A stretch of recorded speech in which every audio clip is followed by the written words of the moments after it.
रेल्वेत प्रवास सुरू आणि सुरू झाला प्रवास पीडा. अहिल्यानगरमध्ये रेल्वेतच झाली प्रसूती. रेल्वे प्रवास सुरू होता आणि अचानक सुरू झाल्या प्रसूती वेदना. अशा परिस्थितीत काय होईल याची कल्पनाही करता येत नाही. पण अहिल्यानगरमध्ये घडलेली ही घटना माणुसकीचं जिवंत उदाहरण ठरली आहे. मंडळी, पुणे ते सुपोल एक्सप्रेसमध्ये प्रवास करत असताना उत्तर प्रदेशातील रोक्साना खातून या आपल्या पतीसोबत प्रवास करत होत्या.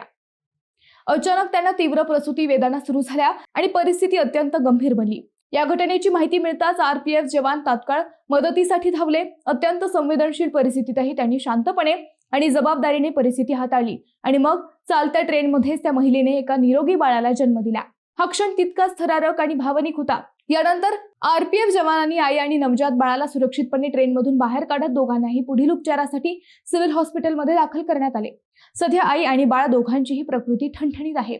मंडळी, ऑपरेशन मातृशक्ती अंतर्गत आरपीएफ जवानांनी दाखवलेली ही तत्परता आणि माणुसकी खरंच कौतुकास्पद आहे. संकटाच्या क्षणी योग्य वेळी मदत मिळाली तर जीव वाचू शकतो, याचं हे उत्तम उदाहरण आहे. मंडळी, यासाठी एक लाईक तर बनतोच.